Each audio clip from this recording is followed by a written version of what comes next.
Diana, thank you so much for joining me today. Hey, Chris, how are you guys?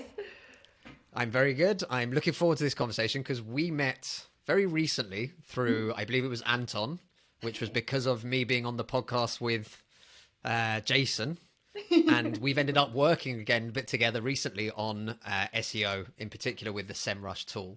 But That's it. we were talking during one of those calls and we said we should definitely do a podcast episode. And here we are.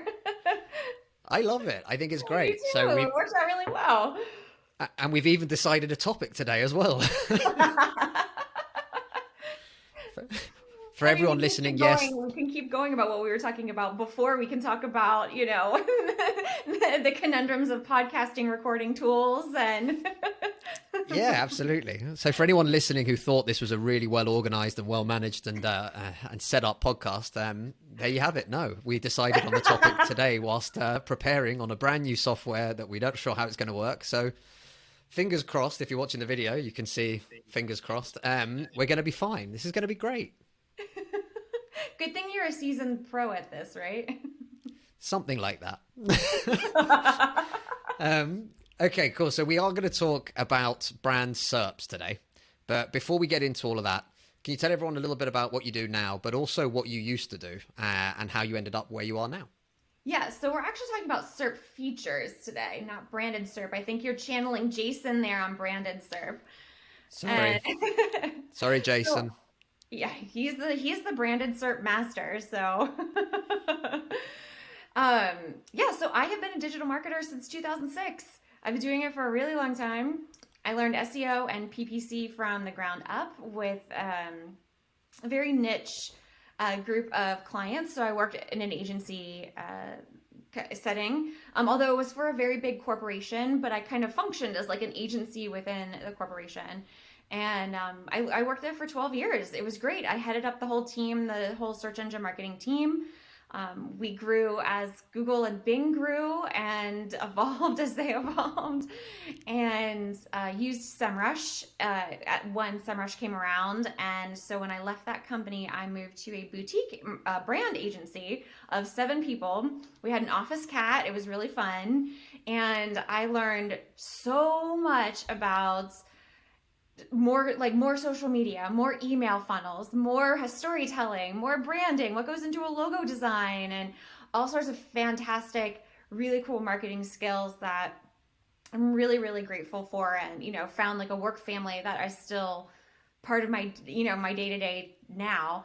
And so I had to leave them though because my boyfriend and I decided to move to Texas during the pandemic and I needed a remote job. So I was a big fan of SEMrush already as a digital marketer and had connected with a few of the people there. And one day I was talking to them and they said, hey, we are looking for a social media manager who has an SEO background. And I said, hello. And suffice it to say, I was hired.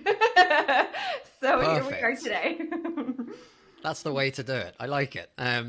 So for anyone who doesn't know SEMrush, do you want to give them a little intro?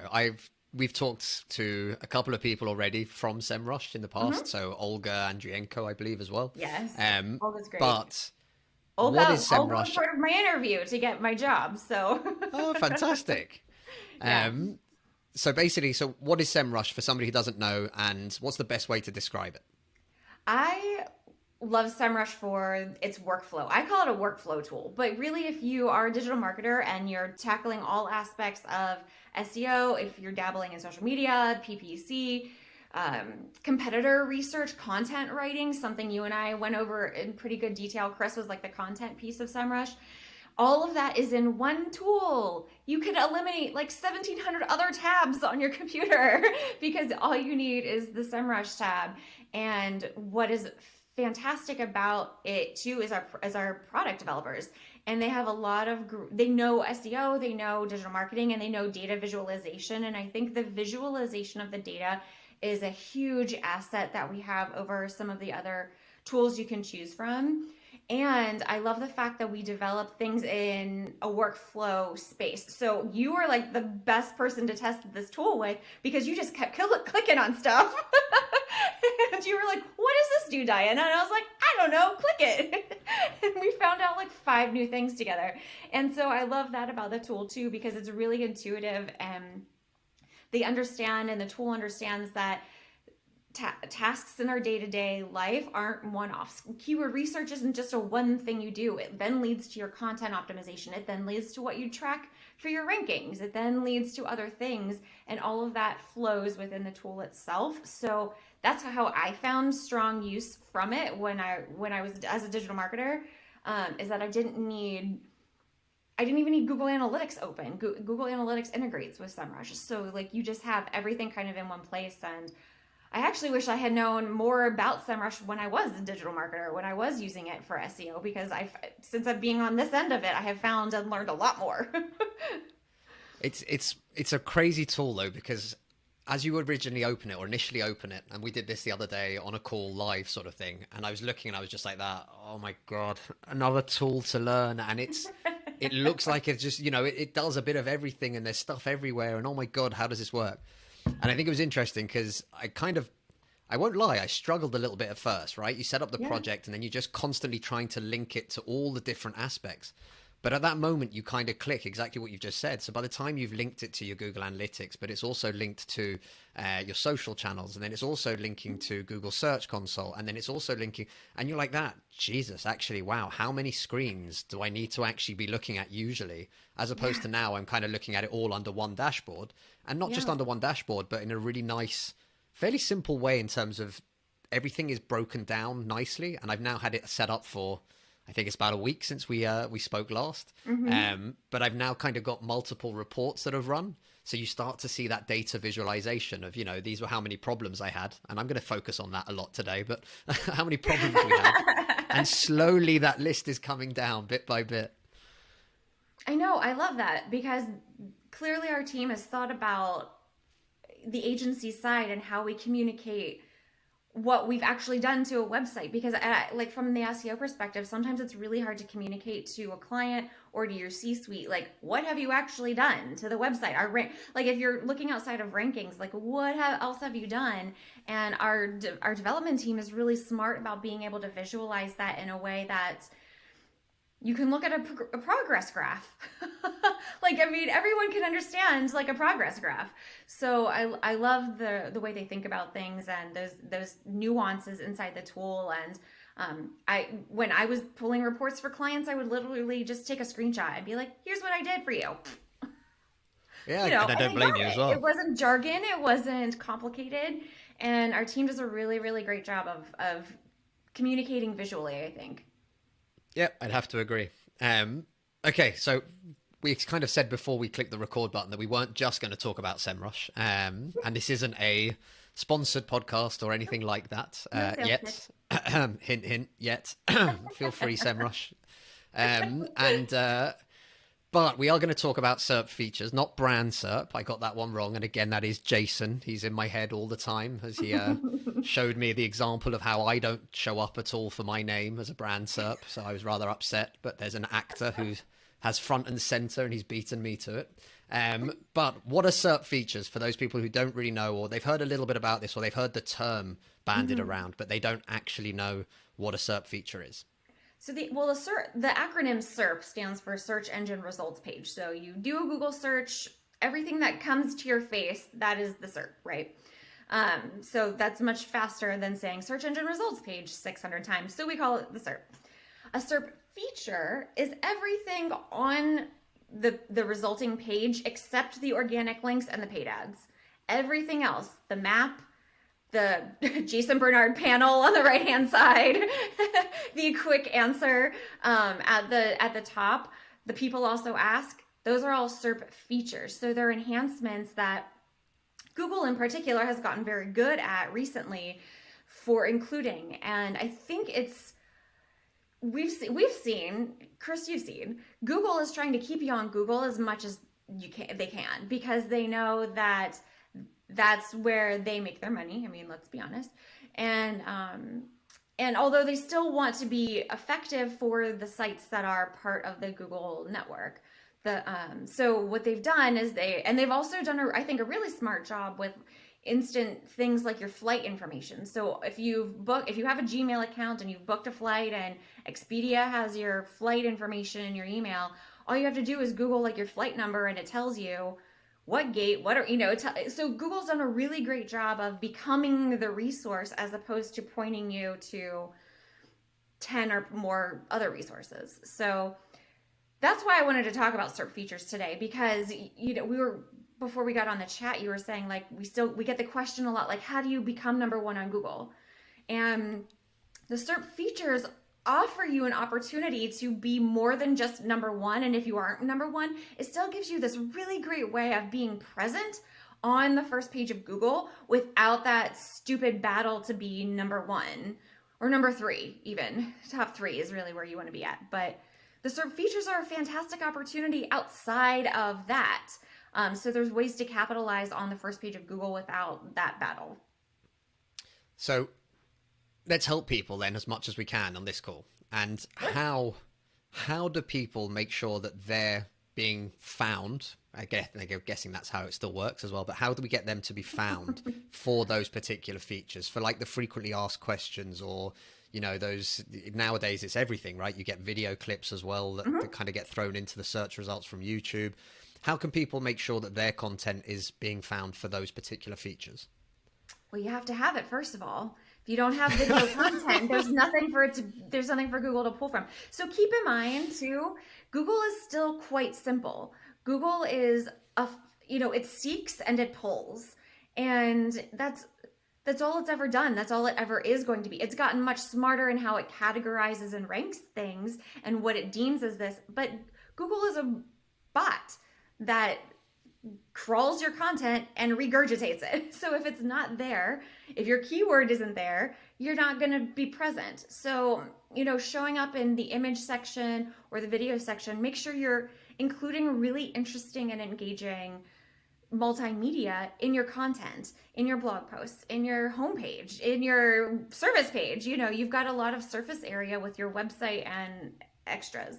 You also have, we see tweets in the SERP results. That's considered a SERP feature too. So make sure you're also present in social media.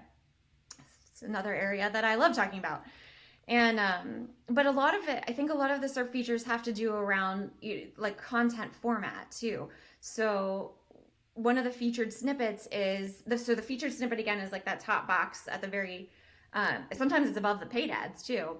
And you'll see it'll pull like 3 or 4 sentences, it'll pull bullet points, it'll pull steps, but it's typically an answer to a question. So to give yourself a leg up, make sure you're answering questions in your content. And you can do it in the form of an FAQ page, although don't put 1,700 questions on an FAQ page, keep it to like your top 10. Or that can be a fantastic topic for a new piece of content, for your next blog post, for your next white paper. Like answer a question that people are asking about or that you hear very frequently. Chris, I want you to write one. How do I rank number one in Google? Write about it. Please share all your secrets. And I would come first for that straight away, just by writing that article. That is a question that loads of people ask, and it's remarkably frustrating if you've been in the digital marketing side or if you've been on the agency side when you're talking to a client and trying to explain, all right, well, how long's a piece of string? How much time do we have? How much budget can we throw at this? These things take time. And just like everything else that I've figured out in life so far, without putting in a ton of effort, you don't actually end up first at anything in life. Like that's just ultimately the way it goes, right? So that should be the title of your book. Well, that would probably be the title of my obituary. The reality is that though, and it's like everything else. It's the same with social media. You mentioned social, and obviously we both love social media. I've been really bad this last month. Things have been crazy busy for me, one thing or another, and I'm just physically not as involved. I haven't had enough time to be able to be as involved as I usually am. But the result is, my social media and the number of impressions that my content's getting and everything else obviously has gone down because I'm not putting out as much and everything else. But the same thing is true for companies. If you're out there, if you're getting involved in conversations, if you're part of something bigger than just yourself and you're building something bigger than just your brand or your product or your services, and you're actually involved in that community, social media brings huge results.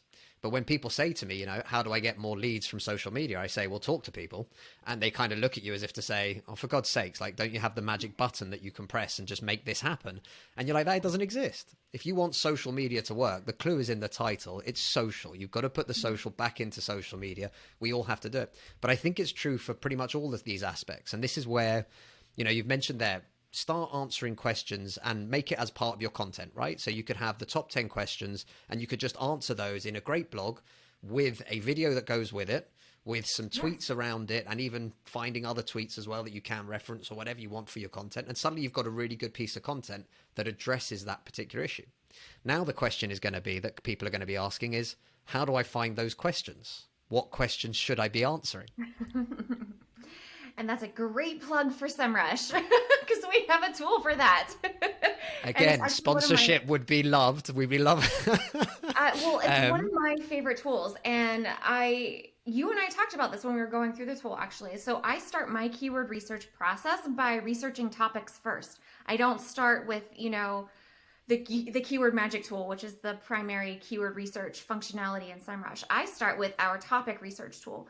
And I do that because you find these subcategories related to your primary keyword or your seed keyword or your topic or whatever. But then you also see the questions that people are Googling, like right there out in front of you. And you can research the who, what, where, when. You can decide like what kind of question you want to look at.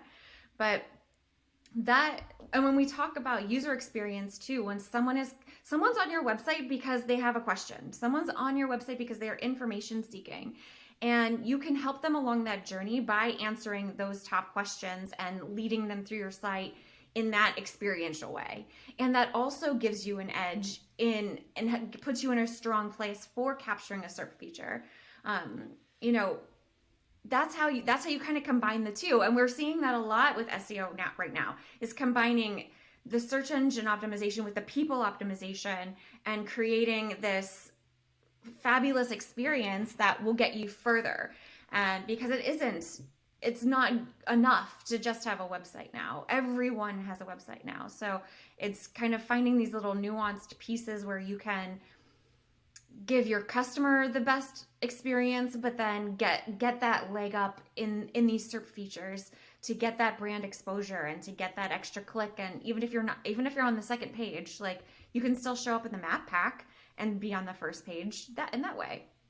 And then that is helpful to the person doing the search too. So then Google wins. Everybody wins. Yeah. But I think that's the interesting part, right? Because SEO was often misunderstood as being, keyword stuffing, or, I've got those keywords in my website. And I can still remember, even like up to about a year and a half ago, taking over a new client for us, but their website or whatever, and finding that, their homepage had 60 keywords bolted into the metadata. And you're like, what was the plan here, guys? Like, somebody taught me through it. Well, we wanted to rank for all of those terms. You're like, that. Okay. Yeah, you remember keyword density? Did you ever evaluate pages for keyword density?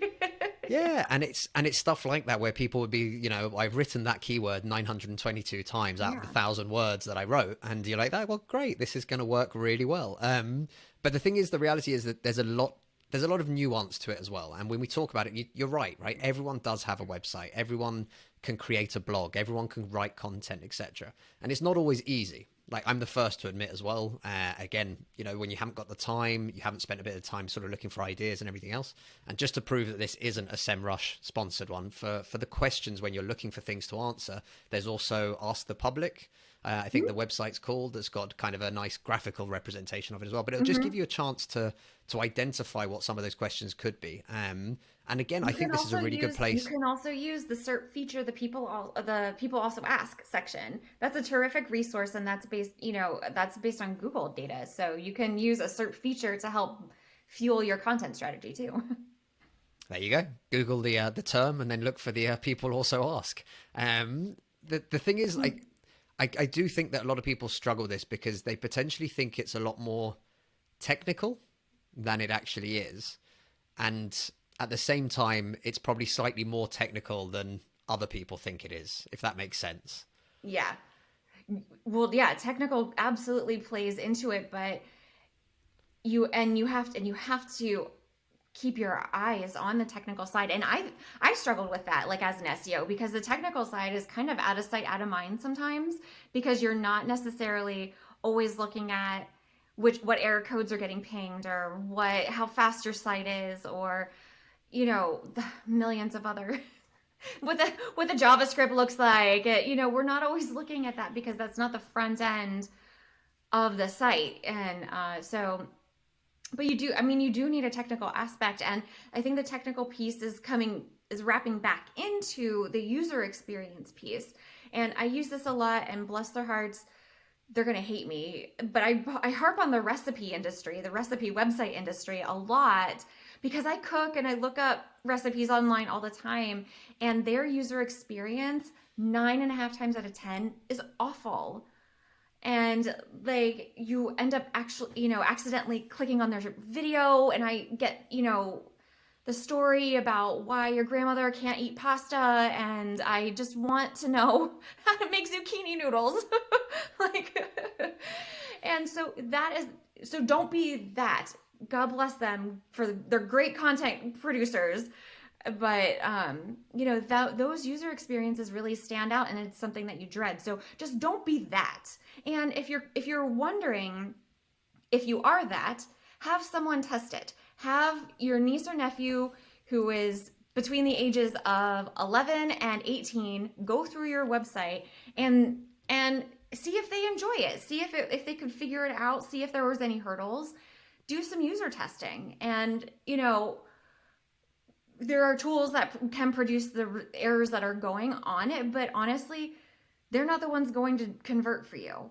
Like, Semrush isn't your customer. Like, your customers are your customers. So make sure you're building a site that is, amenable to them, and the other stuff can come later, because you need to run a business, and well, not it's always an interesting Google.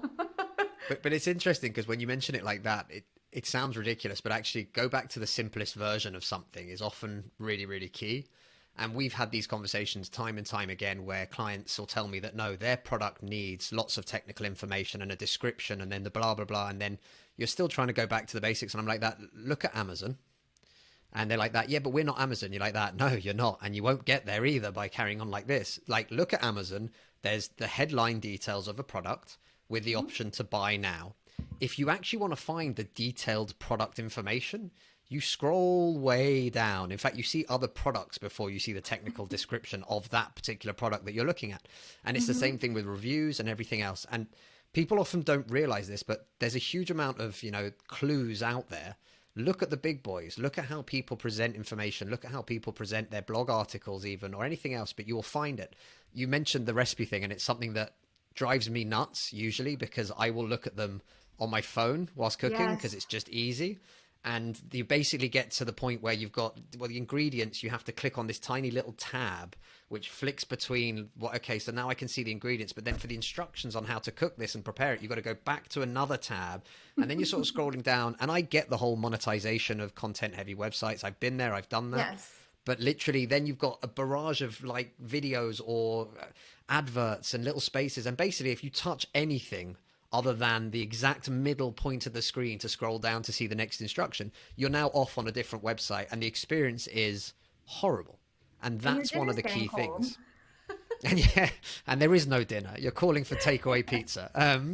But the thing is, and it's a hard one, but again, if you go back to the basics of displaying things as cleanly, as simply as possible sometimes, and then you can always build on that again afterwards and add an advert or add a call to action that you want to add to your content. But especially for content that you're trying to get to rank, you really want to make it as far as I'm understanding anyway, you want to make it as clean and nice and accessible as possible, so that when people are going to it, the same as when Google goes to it, it recognizes that that's the case. And it helps to define things for Google. So, using structured data markup and schema to identify the key pieces, using your H tags, and using clean code and strong code comes into play, because, and that's going back to the technical side of where this is, this balance of technical side, but Google is this bot, and it crawls code. And if your code is junky, or if things are buried, and there's, gosh, when I haven't thought about this in a long time, but when I was first working with websites, our clients would copy and paste from a Word doc, and like Microsoft Office code would end up getting into, the WYSIWYG editor would end up getting put into the content widget to build the site. And I learned very quickly how to read HTML because I had to pull out the Microsoft Office junk. And so making sure that it's clean, because that is how the bot can get to it more accessibly, and making sure it's quick and prioritized. And that's honestly, from a technical standpoint, I think one of the best things you can do for your site is just making sure it's clean and compressed where you can, but making sure you don't have gunk and junk and things like, there's so much bad code out there. It's hard to articulate it if you've never seen it, but no, I understand. But for most people, if you're using something like a WordPress or a Squarespace and everything else, good to go. But I will say, if you write your content in like a Google Doc or a Word doc, make sure you put it into like Notepad and clean it. Make sure when you paste it into even WordPress, which I think WordPress even will do like a HTML code cleanup, or Wix or whatever you're using, just make sure you're copying clean from like a Notepad, from something like that. Because I write copy in a Google Doc because I have, Grammarly, and I check for spelling mistakes and things like that. But I'm with you on that. Yeah, but then I copy and paste it into TextEdit because I'm on a Mac, and I make sure it's clean HTML. So I usually so this is my magic tip for today. So I'm on a Mac as well. So it's Shift Option Command Paste, which is your paste without formatting. So it basically gets rid of that. So that's my little, there you go. See, my little tip for the day. Paste without formatting is your friend when it comes to all things online, because everything else gets so janky otherwise, and it will pick up that there's a H1 tag, and suddenly it's put everything into a H1. So suddenly you've got, everything's gone wrong, and you're just looking at it going, this is a pain. So Command Shift Option Command Paste, I think it is V. But that works really well. But again, it's one of those things, and I think this is key for everyone as well. One really good tip for that. Second thing is, only install plugins that you really actually need, and only install plugins that are verified / have a good user base that actually look like they work for other people. Because a lot of people don't realize this. The more you add to WordPress, the chunkier and clunkier it gets. And usually it's not optimized to have all these various different features and tool sets and plugins and everything else trying to work together. And each one has its own little variation and adds a little bit here and a little bit there. Yeah. And before you realize it, it's very hard to actually get your page speeds up or anything else like those technical aspects. And you've got long CSS, horrible JavaScript, page rendering times take ages, and you're suddenly screwed, and you have to basically go back to the drawing board to try and fix it. Yeah. They also break and need maintenance. So the fewer you have, the less you have to keep tabs on that. So, okay, back to SERP features. Yeah, sorry. I was enjoying that. Okay, fine. SERP features. SERP features, fine. Okay, actually, so you did mention something, and I did want to pick up on this. You talked about it as schema or markup. How did you say it? Standard markup? Structured markup data. Structured markup data. How do people do that? So let's take the example of, you're in a WordPress website. How do you actually identify certain parts of your content in that blog that you would like Google to crawl and think, oh, that could be a really good piece for this?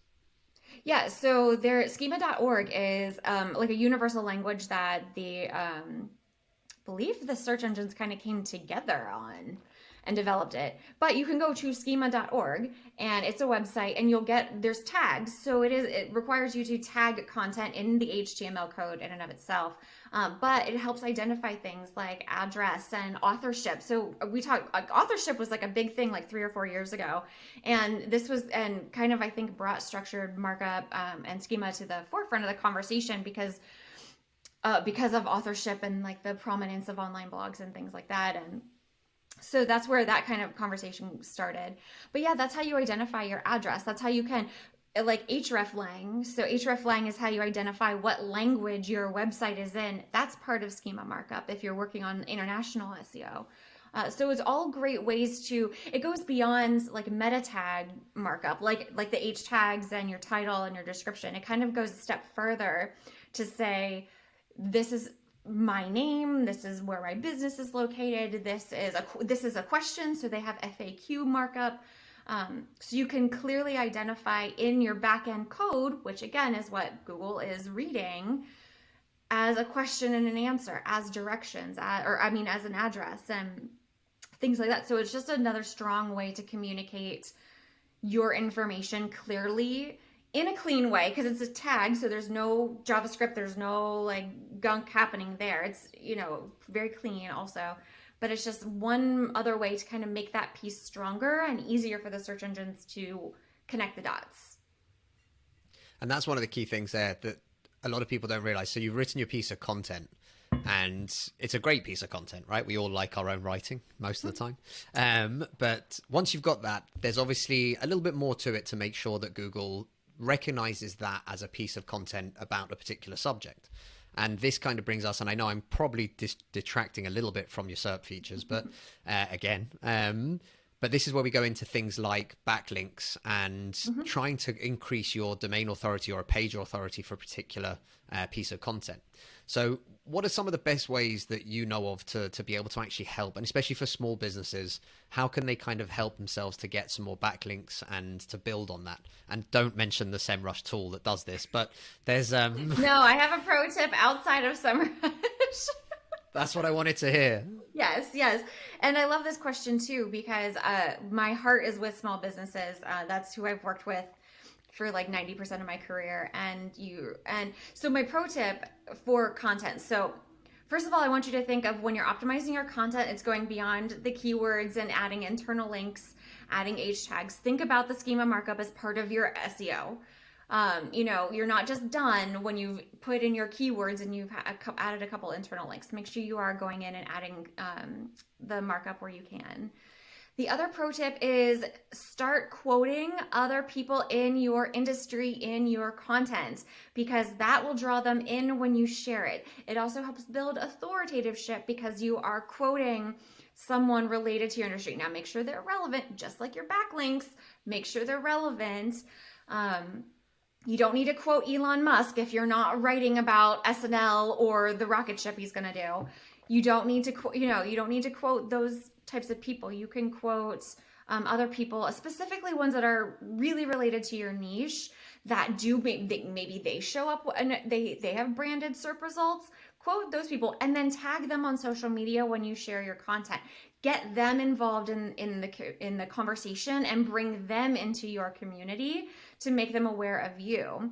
And so that ties into social media as well. Like, you're creating this piece on your website, but social media is going to be such a strong tool for you to use to get that content more exposure, that it will help in turn get backlinks too. We don't backlink, like backlinks from social media don't carry the weight that a follow backlink would, but it still is like part of that brand exposure, that content exposure, and that's how you're going to get that piece out there. I would also say, make sure you're posting your content on your Google My Business page, because that shows up right on Google page 1. All right, note to self, go and do that quickly after this call. So post on Google My Business, unless they've changed it, it lasts for 7 days. But work that into your content calendar. Post something every 7 days, but it shows up right on Google. Yeah, I need to go and do that now. That's good. So before we wrap up then, what's the best piece of advice you can give to a small business that's really trying to build their exposure and build, the traffic that's going to their website? Be consistent, be present. It takes work. Set your expectations. This is not going to happen overnight. It can take a year. I mean, it takes time, but it's a long-term investment. Just like getting in shape or switching your diet, like it does not happen overnight. You're going to have ups and downs. You're going to run into algorithm shifts. You're going to run into new competitors. You're going to run into who the heck knows pandemic number 2. We have no idea.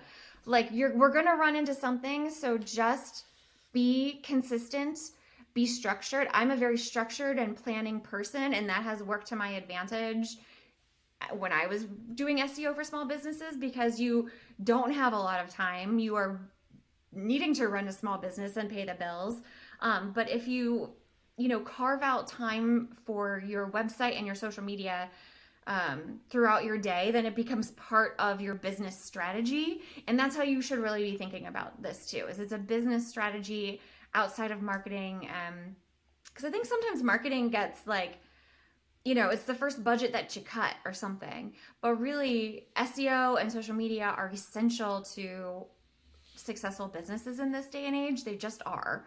And so you need to be dedicating that kind of time to that in a serious way. It's a serious matter, but I will say start with a tool like Semrush too. It can evaluate your site, and it can kind of give you a first iteration of a to-do list if you're not sure what else needs to be improved on your site. And you can do that with our free account. You don't need to have a paid subscription to get access to our site audit tool. And start there. Just start somewhere. Just come up with a plan and start there. And it's overwhelming, but tackle one thing a day and you'll get there. I couldn't agree more. Consistency, you said at the very beginning of this. Yeah. But do it every day. I don't care what it is. Exactly. I don't care what it is that you're trying in life. And we sort of said this at the beginning.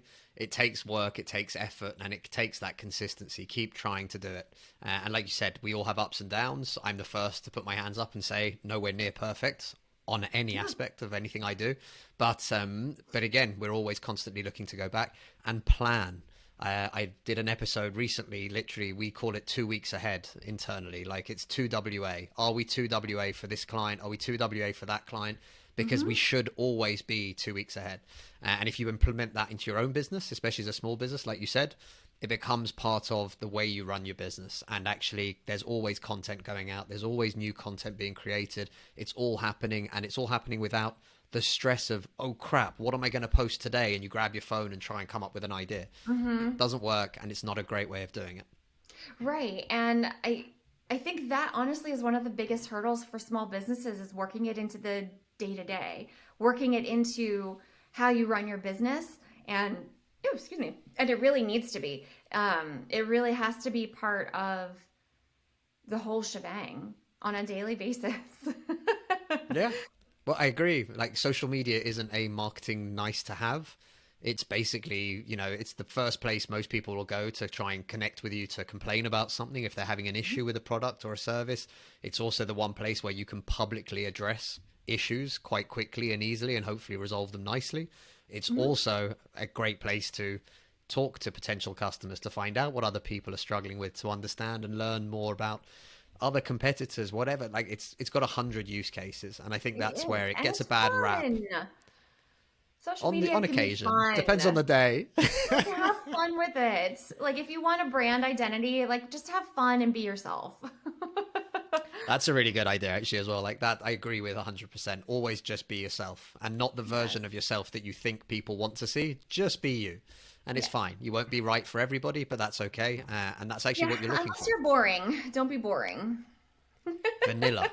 If you're too vanilla or boring, then that's what ends up happening. You don't make any opinions. People don't necessarily agree or disagree with you, but no one takes any action either way. So that's the shame. Right, Diana, where can people find you online on the socials and come over and tell you a joke or something to lighten it up and make social media more fun? You can find Semrush on all social handles with Semrush, SEMRUSH. We're everywhere. I'm mostly talking about SEO on LinkedIn and Twitter. And if you can search by my name, or my Twitter handle is DianaRich013, because 13 is my lucky number. And you'll know it's me on LinkedIn because I have a wine glass next to my name. Is that a usual feature? Yes. I love wine. So my DMs are open on Twitter. So if you want to talk wine instead of SEO, I'm okay with that too. That sounds like more fun. Thank you so much, SEO Diana. is fun. With wine, SEO over wine. I'll give you that and one. SEO. That sounds like a new podcast we should start. That sounds like a great idea. I'm totally in for that. SEO and wine. That's it. Perfect combination. Diana, thank you so much for coming on the show today. Thank you, Chris. I had a great time.